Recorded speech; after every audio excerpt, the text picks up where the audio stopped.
Enrique Rodea, my bicycle incident. My bicycle incident, Enrique Rodea.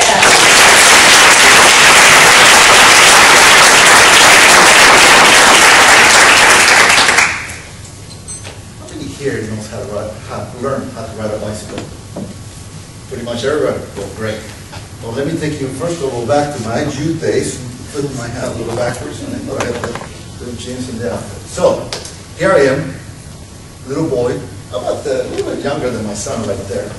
About 5 years old when I first learned how to ride my bike. I used to live in Mexico City, and we used to have this small courtyard, so there was not a lot of space for me to really learn how to ride a bicycle. So my dad goes, you know what? Let's go down to the park. They have this park that's very similar to like Central Park in New York, where you can just like ride and speak. And he goes, okay, listen, there's a long way path right here. What we're gonna do is you're gonna get in the bike, and there's 2 rules. Number 1, first of all, you have to keep pedaling, otherwise you're gonna fall off. I said, okay, number 1. Number 2, keep your eyes going forward so you know where you're heading. I said, I'm coachable. I can do 2 rules. I listen to my dad, right? So I get in the bike, I'm about to ride, and he gives me the little, push under the seat, right? So he's going. Then I start grabbing momentum. I'm like going to the bike, and I'm going and moving. And he goes, you're doing it! Great! It's like, way to go!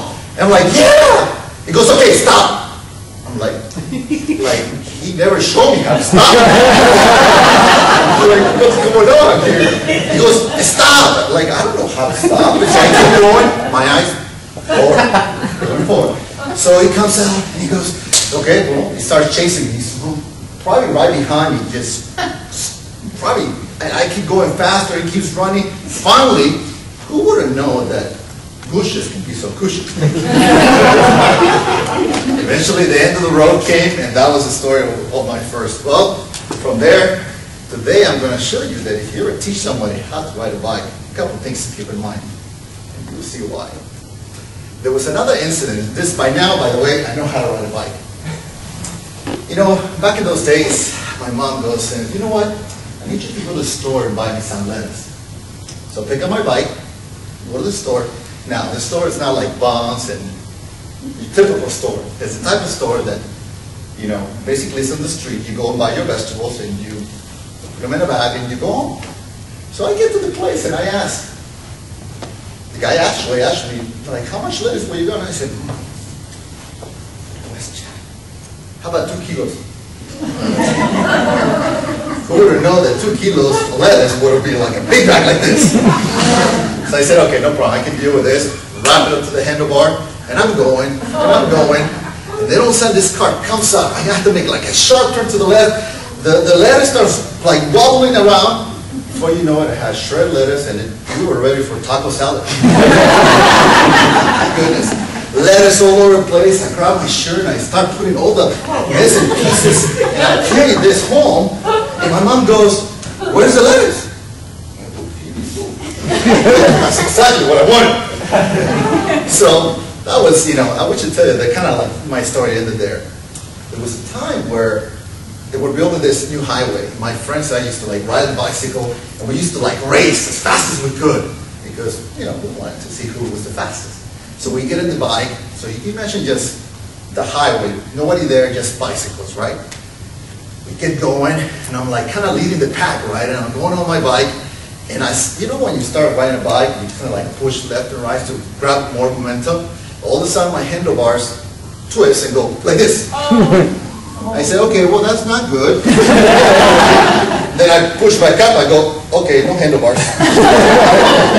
I'm like, okay, no handlebars. By the way, I grab momentum, so I have my speed going, no brakes, problem. I said, okay, Enrique, you can handle this. There was a path right there of grass. I said, okay, I can have this soft landing, just project it, you see it, it's right there. And I said, oh my goodness. As I got so close to it, there's a big block of cement. I said, oh, well, it was too late. I was already halfway. Ouch. Went home with a big bruise, red pants, and who knows. But I survived that. That was not too bad. The next one, this really topped it off. Which I can tell you, it ended right there, but it didn't. I I used to be so wild on my bicycle that this one time, I would just ride it along, and I was at this shopping center, and this guy came flying out of nowhere. This time, no time to brake. I literally hit the car, went flying out the air, and it's like, oh my goodness, landed.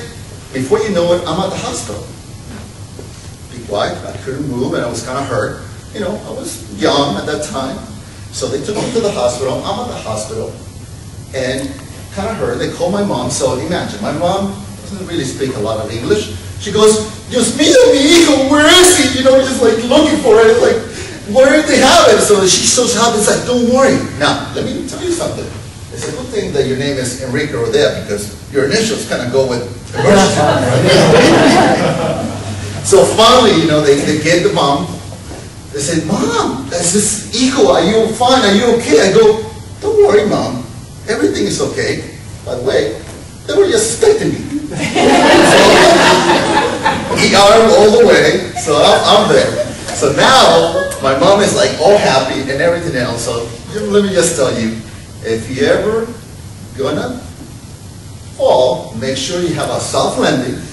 Something the stock market probably should have learned some time ago, right? And two, if you're gonna stop, most important, know when to stop. All right, well, thank you. Awesome. And the Rodea